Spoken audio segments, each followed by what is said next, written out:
Te dijo, Qué feo le de su tocó parte, a Revolución no importa. Democrática. No, la corrupción no es que le toque a uno. La corrupción la ejecutan, así como la puede haber ejecutado cualquier color político. No, toca que estemos, así lo entendí yo, toca que estemos le puede- revisando Pero no eso. importa. Después, Continúe, también es bastante lo increíble que entiendo. culpen al Estado subsidiario, porque el tema de la corrupción, tienes corrupción en estados socialdemocráticos, tienes corrupción en estados más liberales, la corrupción está en muchos lugares, entonces no es razón ni motivo para decirnos que es culpa del Estado subsidiario, no, es culpa de las personas que tomaron la decisión para ir a corromperse y hacer mal uso de los mecanismos que tiene el Estado. Se hizo valer las responsabilidades políticas tanto a la Seremi como a la subsecretaria por el caso Democracia Viva, y el ministro de Justicia se reunió con el Consejo de Defensa del Estado y además la comisión que anunció el presidente para efectivamente hacernos cargo del problema de fondo, que es que acá efectivamente tenemos que mejorar los estándares de transparencia, de probidad, de rigurosidad en el trato entre el Estado y fundaciones sin fines de lucro que puedan cooperar. Pero aquí también hay un tema de responsabilidad política. Tenemos un caso que está ramificándose por todo Chile, en más de un ministerio, y acá solamente ha salido una subsecretaria. Una subsecretaria que además no es la responsable política del ministerio, porque es la responsable administrativa, como todos sabemos. Responsables políticos para este mega caso, es un mega caso, ni uno. Yo siento que cuando vemos a políticos que están siendo juzgados, que están siendo cuestionados, cuando un parlamento está desprestigiado, cuando las instituciones están debilitadas en Chile, yo siento que cuando aparecen políticos jóvenes, que vienen recién partiendo, Giorgio lleva, ¿cuánto? 1 año y fracción en la Cámara de Diputados, y entra con proyectos de ley que pueden ser tan polémicos al interior como de disminuir la dieta parlamentaria, bajarse el sueldo. Y él en esa conversación incluso te dice, yo he regalado parte de mi sueldo, producto de que considero que es un sueldo excesivo. Uno dice, quizás es de esos políticos que uno tiene que mirarlo con otros ojos. Insisto, algo súper personal. No sé si... Bueno, me alegro, porque yo no le creo. El gobierno regional acaba de celebrar un convenio y contrato directo entre público y privado, así lo dijo el gobernador Claudio Rego, por no se sabe el monto, desconocemos los ingresos, desconocemos los pagos, pero resulta que es la hermana del ministro. Usted me está diciendo la hermana del ministro, Jackson, le acaban de hacer convenio, trato directo por un monto que aún no se sabe. No se sabe. A una El gobierno regional de la región metropolitana ha celebrado distintos contratos con distintas fundaciones. La Fundación Procultura es una fundación que ha recibido últimamente 2 contratos enormes. Una contratación directa por 6.600.000 para hacer un estudio. Pero resulta que en la misma fundación se adjudicó un contrato para un proyecto de salud mental. Del que se ríe Jackson. Donde el director de la Fundación Procultura, don Alberto Larraín, es director de la fundación y está en el organigrama del gobierno regional. ¿Cómo es posible que un director de una fundación sea parte del organigrama del gobierno regional? El asunto es bien claro. Aquí hay que respetar la democracia, pero respetar primero a las personas. Y con esto quiero terminar. El ministro dice que no se metan con su familia. ¿Y cuándo se metieron con mi familia? Con un juicio que era de una carpeta reservada, como muy bien sabe usted como abogado, ¿dijo algo el señor ministro? ¿O profitó políticamente restando votos? Lo hizo. ¿Usted cree que los empresarios que se van a juntar en Francia y en España van a dejar de estar en Ibiza, en la Costa Azul, para juntarse con un presidente que tiene una aprobación de un 30%? Primero, ¿en qué momento, y esto es una pregunta literal para la ministra, en qué momento el lenguaje inclusivo sube las pensiones? Porque el diputado Sabo, que me antecedió por su intermedio, un poco manifiesta eso, pero yo creo que eso es más claro para la ministra y para el gobierno. ¿En qué momento el lenguaje inclusivo sube las pensiones hoy día? Mensajes al teléfono que ni se pueden imaginar, llamados telefónicos de la prensa, diputados, senadores, alcaldes.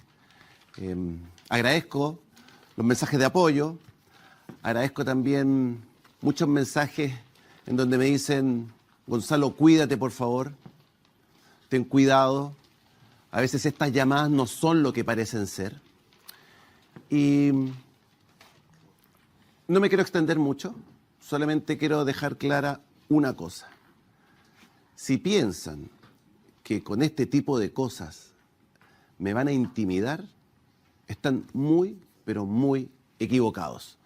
No es primera vez que en este programa ocurre que haya telefonazos, cartas u otras medidas de presión indebida.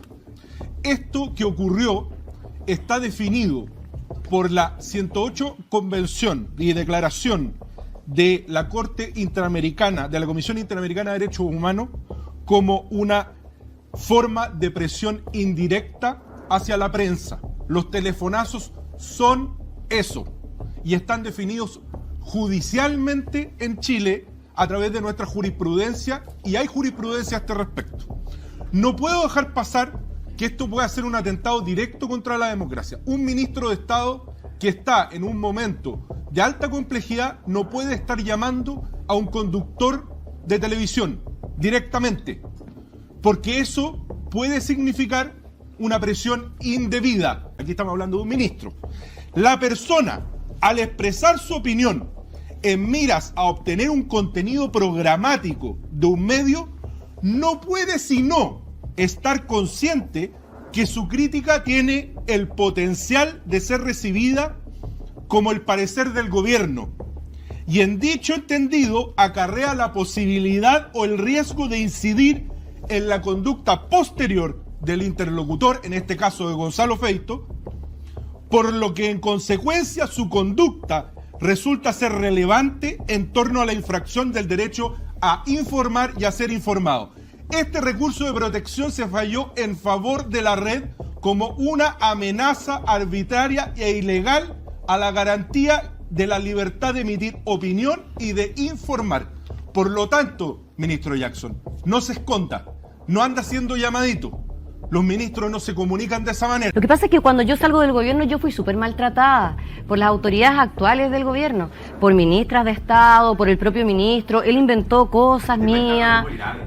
Sí, a mí me intentaron. Una no denuncia. Claro, que yo no había denunciado una abuso. Supuesta no, después era un supuesto abuso. Sí. Fue toda una invención que después quedó en nada. Entonces, a ellos no les gustan las acusaciones al voleo. Pero lo que ellos hicieron conmigo fue terrible. Tengo una trayectoria de más de 20 años como psicóloga en el servicio público, salud mental. O sea, soy mamá de 3. Que te digan, supo de una violación y se hizo la lesa, y lo decían de una manera tan liviana.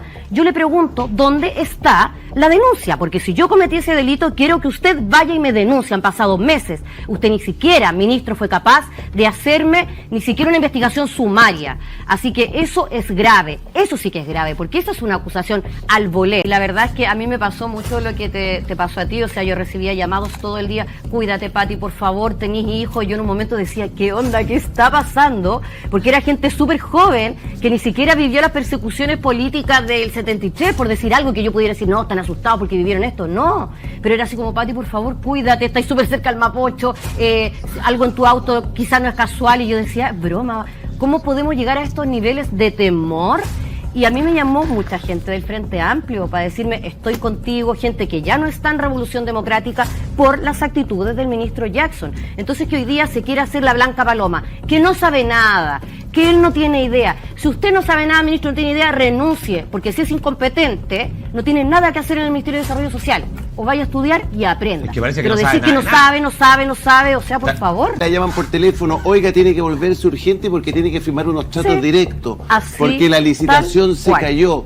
Y usted pregunta, ¿y quiénes son los de los tratos directos? Y la persona que trabaja con ustedes, no tengo idea, no conozco estas fundaciones. Exacto. Pero tiene que firmarle igual. Entonces yo automáticamente, y la persona que era mi asesor, que me conoce, que además era jefe de carrera de servicio social, antes de entrar al gobierno a trabajar conmigo, porque yo trabajé con gente impecable en términos de los conocimientos públicos para esto, entonces me dice, Seremi me dice, yo no los conozco, yo creo que usted debiese mirarlos antes, pero por supuesto, dile que yo no voy a firmar, que por ningún motivo voy a firmar, y él le transmite, y recibo el llamado. Yo la escuché, la dejé que hablara, y luego le dije, discúlpame, pero yo no soy un buzón.